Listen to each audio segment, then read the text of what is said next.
दोस्तों, आपने सपने देखे हैं? नहीं, मैं उन सपनों की बात नहीं कर रही हूँ जो नींद में देखते। मैं उन सपनों की बात कर रही हूँ जिसे आप आंखें खुली रख के देखते हो। कुछ इसी टॉपिक पे मैं आज की मूवी लेके आई हूँ, ऑक्टोबर स्काई। ये काफी खूबसूरत मूवी है जो आपको ऐसे ही सपने देखने और उन पे काम करने के लिए मजबूर करेगी। ये रियल लाइफ कहानी है होमर हिकमैन की, जिन्होंने अपने माता पिता, स्कूल के टीचर, प्रिंसिपल और ये सोसाइटी, इनसे लड़के अपना रॉकेट बनाने का सपना पूरा किया है।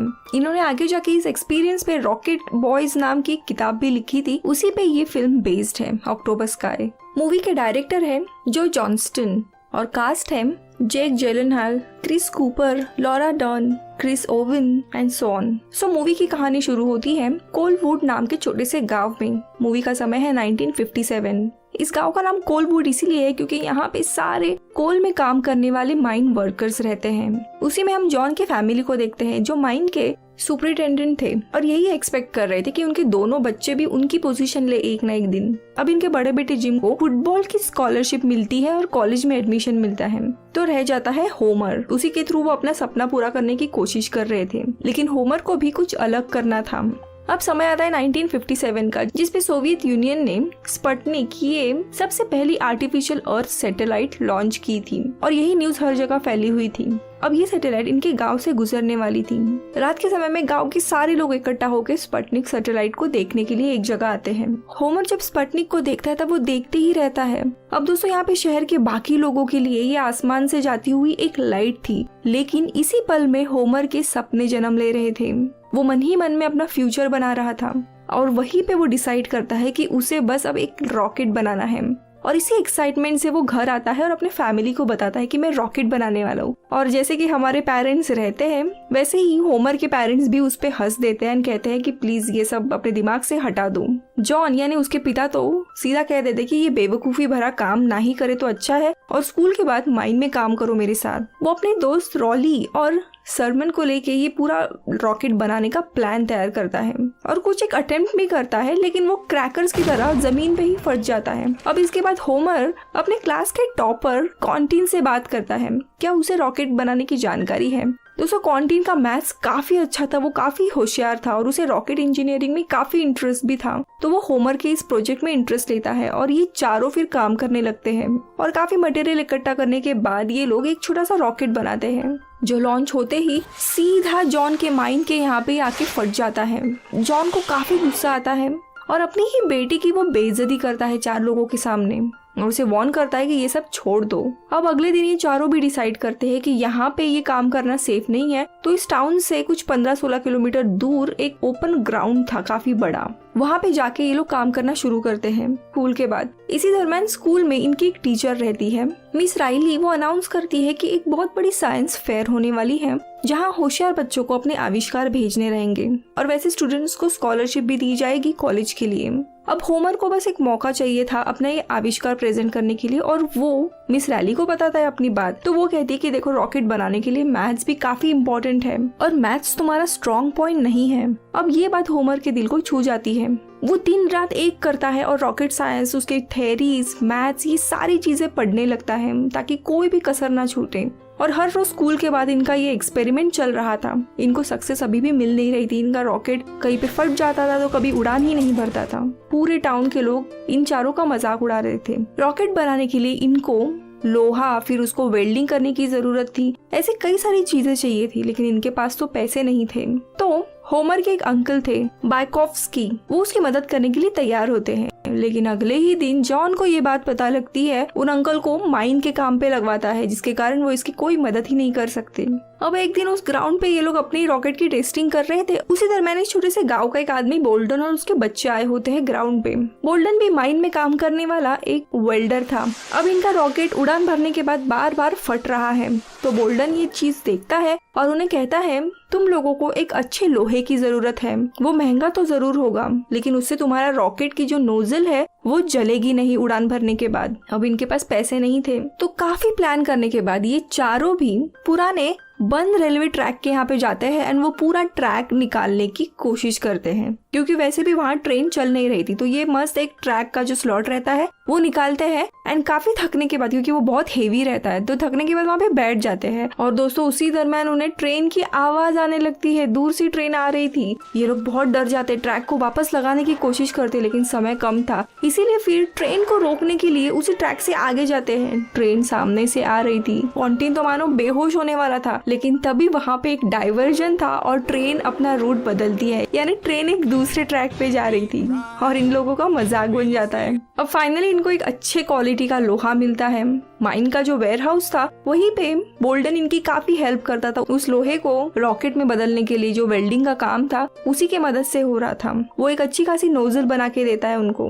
वीडियो में आगे बढ़ने से पहले दोस्तों आप हॉलीवुड एक्सप्लेन इन हिंदी यानी इस चैनल को सपोर्ट कर सकते हो मेंबरशिप ज्वाइन करके जस्ट फॉर 29 रुपीज में, या फिर वीडियो को सुपर थैंक्स भी दे सकते हो। Thank you so much. अब कहानी देखते हैं। अब इतनी कोशिशों के बावजूद इनका रॉकेट हवा में क्रैश हो रहा था और हर असफल प्रयास के बाद सब लोग निराश होते थे, लेकिन होमर नहीं। जैसे थॉमस एडिसन, इनकी एक स्टेटमेंट है कि जब भी इनका एक फेल्ड एक्सपेरिमेंट यानी असफल प्रयास होता था तब वो यही कहते थे कि मैंने एक और तरीका ढूंढा है जो काम नहीं कर सकता। यानी ऐसा नहीं है कि इन्होंने इस असफल प्रयास से कुछ सीखा नहीं है, उनको पता चला कि ये कॉम्बिनेशन काम नहीं कर सकता। वैसे ही होमर नई नई चीजें सीख रहा था।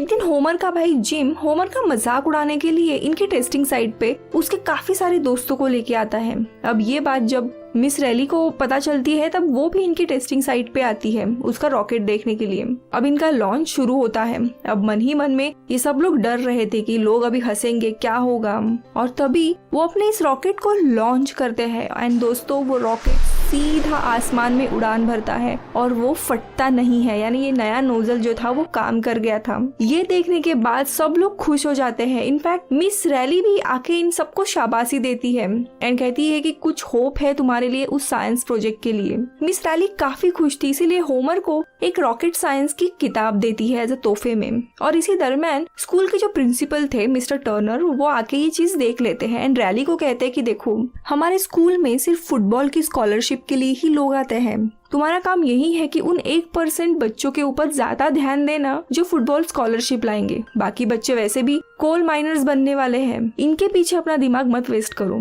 तो मिस रैली हंस के कहती है कि सारा स्कूल तो फुटबॉल स्कॉलरशिप के पीछे है, क्यों ना मैं इन अनलकी स्टूडेंट्स का साथ दूं। और मिस्टर टर्नर गुस्सा होकर वहाँ से चले जाते हैं। अब इनका कारनामा कुछ छोटा नहीं था, इसीलिए अगले दिन के न्यूज़पेपर में एक मस्त खबर आती है। इनके तारीफों के पुल बांधे जा रहे थे, लेकिन उसके साइड में एक छोटी सी नेगेटिव खबर होती है कि ये लोग जहाँ पे एक्सपेरिमेंट कर रहे हैं उसके साइड के जंगल में आग लगी थी, तो ये इनके रॉकेट के कारण ही आग लगी होगी। अब ये मौका वो प्रिंसिपल टर्नर देख लेते हैं एंड खुद ही स्कूल में पुलिस को बुलाते हैं और इन चारों को पकड़वाते हैं कि इन्होंने फॉरेस्ट में आग लगाई थी। लेकिन तभी होमर के पिता जॉन वहाँ पे आते हैं और इन चारों को छुड़ाते हैं। अब इस हादसे के कारण रॉयली के सौतेले पिता वर्नॉन उसे काफी मारते हैं। ये देखते हुए जॉन वहाँ आता है, बेचारे को बचाता है और वर्नॉन को भी वार्न करता है। लेकिन फिर अब ये पुलिस केस हुआ था, ऊपर से स्कूल के प्रिंसिपल ने पुलिस को बुलवाया है, उन्हें सस्पेंड किया जाता है। अब इन सारे कारणों से होमर पूरा निराश हो जाता है। वो और उसके दोस्त इस रॉकेट एक्सपेरिमेंट को बंद कर देते हैं। इसी दरम्यान कोल माइन में एक एक्सीडेंट होता है जिसमें होमर के जो अंकल थे उनकी जान चली जाती है। इतना ही नहीं, बाकी वर्कर्स को बचाते हुए जॉन को गहरी चोट आती है और वो हॉस्पिटलाइज हो जाते हैं। अब इनके घर में पैसे का वैसे ही प्रॉब्लम था, तो बदकिस्मती से होमर को सब कुछ छोड़ छाड़ के कोल माइन में काम करना पड़ता है। काफी दिन तक वो बेचारा अकेले ही काम करता है। कुछ दिनों के बाद जॉन ठीक होके आता है, पर वो अभी भी स्कूल जाने का कुछ नाम नहीं ले रहा था। उसकी माँ उसे बार बार कहती थी कि बेटा प्लीज तुम अभी स्कूल चालू कर लो, और वो जॉन को भी इसे समझाने के लिए कहती है। लेकिन जॉन तो यही चाहता था कि वो कोल माइन में आखिरकार काम करे, तो बस यही कहता है कि ये बड़ा है, इसे खुद अपना क्या करना है पता है। इस बात से उसकी माँ को बहुत ज्यादा दुख होता है कि मेरा बेटा कुछ इतना अच्छा कर रहा था और अब ये सब कुछ छोड़ छाड़ के वो कोल माइन में काम कर रहा है। उसकी माँ बहुत ही अच्छी रहती है, सपोर्टिव थी, इसीलिए वो एक दिन मिस रैली से बात करके इसको मोटिवेट करने के लिए कहती है। और उसके बाद होमर को मिस रैली से मिलने के लिए भेजती है और वो होमर का मन बदलने की कोशिश करती है। वो कहती कि देखो, तुम अभी यहाँ पे अपने पिता के सपने पूरे कर रहे हो, जिसे तुम पूरी लाइफ खुद को कोसोगे। किसी और के सपने क्यों पूरा करने जब तुम अपने सपनों पे काम कर सकते हो। एक छोटी सी बात पे रुको मत, साइंस प्रोजेक्ट की तारीख अभी भी दूर है, तुम अपना ये प्रोजेक्ट इन्वेंशन बना सकते हो। और होमर तैयार हो जाता है। माइंड में काम करते हुए भी फ्री टाइम जब मिलता वो स्टडी करने बैठता, अपने रॉकेट की सारी चीजें थेरीज वापस वो पढ़ने लगता है कि कैसे उसे सक्सेसफुल बनाए। और एक दिन वो कॉन्टिन से मिलने जाता है और उसे अपना कैलकुलेशन दिखाता है। होमर ने इनके रॉकेट की ट्रेजेक्ट्री निकाली थी, यानी उसका पाथ। अब इस बड़े से एरिया में उनको पता चल जाता है कि उनका रॉकेट कहाँ गिरा होगा और उन्हें कुछ समय के बाद वो रॉकेट मिल जाता है। अब वो उसे लेके सीधा स्कूल चले जाते हैं। वहाँ पे प्रिंसिपल, मिस रैली सबको बुलाते हैं और वो पूरे क्लासरूम के सामने ट्रेजेक्ट्री कैलकुलेट करके समझाते हैं कि उनका रॉकेट जंगल तक पहुंचा ही नहीं था, यानी इनके कारण ये आग लगी ही नहीं थी, ये साबित हो जाता है। और तभी पता चलता है कि आग किसी और कारण से लगी थी। यहाँ पे प्रिंसिपल होमर से माफी मांगता है और उसे स्कूल आने के लिए वापस इनवाइट करता है। अगले दिन होमर अपने तीनों दोस्तों के साथ वापस अपने बेसमेंट में ये काम शुरू करता है, लेकिन जॉन ये सब कुछ देखता है और उसका पारा चढ़ जाता है। वो ये सब कुछ बंद करवाता है और उनको कहता है कि तुम आज माइंड में क्यों नहीं आए थे काम करने। पता है लोग क्या कह रहे थे? वो कह रहे थे कि तुम एक दिन मेरी जगह ले सकते हो, इससे मुझे बहुत गर्व होगा। जो तुम ये रॉकेट बना रहे हो वो तुम्हारी हॉबी है, उसे रखो, लेकिन फुल टाइम तुम्हें माइंड में ही काम करना है अब से। जिस पर होमर कहता है कि सर, मैं माइंड में काम नहीं कर सकता, क्योंकि माइंड में काम करना ये आपका सपना है, मेरा नहीं। मुझे वापस नीचे नहीं जाना है, मुझे ऊपर स्पेस में जाना है। अब ये जवाब सुनने के बाद दोनों में भी बहुत बहस हो जाती है। अगले दिन स्कूल में साइंस फेयर के लिए होमर का प्रोजेक्ट सिलेक्ट होता है और उन्हें इंडियानापोलिस इस जगह पे फेयर के लिए जाना था, लेकिन इनके ग्रुप में से सिर्फ एक ही स्टूडेंट जा सकता था, तो सब लोग होमर को सिलेक्ट करते हैं। तो दूसरी तरफ कोल माइन में सब वर्कर्स ने जॉन के खिलाफ स्ट्राइक कर दी थी। पूरी माइन का काम रुक गया था और इस सब के पीछे वर्नॉन का हाथ था, जो जॉन को हटाने की कोशिश कर रहा था। इनफैक्ट रात को डिनर के वक्त वर्नॉन रोड पे से जॉन पर फायर करता है, लेकिन जॉन बच जाता है। अब इसके बाद जॉन और होमर के बीच में वापस बहुत बहस हो जाती है और होमर गुस्से में कह देता है अपने पिता से कि देखो, अगर आप चाहते हो कि मैं ये सब काम छोड़ दूं तो ऐसा नहीं हो सकता, लेकिन इससे अच्छा तो ये होगा कि मैं इस घर को ही छोड़ के चला जाऊंगा और वापस कभी नहीं आऊंगा। यानी दोस्तों, यहाँ पे कई बार ना माता पिता अपने बच्चों से अपना सपना पूरा करने की उम्मीद करते हैं, लेकिन बच्चों के अपने खुद के जो सपने होते हैं ना, उन्हें कुचल दिया जाता है। अगले दिन होमर अपने फेयर के लिए निकल पड़ता है और फेयर में अपना प्रोजेक्ट अच्छी तरीके से रिप्रेजेंट करता है, जिसे देख के वहाँ के लोग काफी खुश हो जाते हैं, काफी पॉपुलर भी होता है। लेकिन एग्जीक्यूशन के एक दिन पहले ही कोई इसके रॉकेट का नोजल और इसके favourite scientist doctor Werner von Braun इनकी ऑटोग्राफ चुरा लेता है इसके रूम से।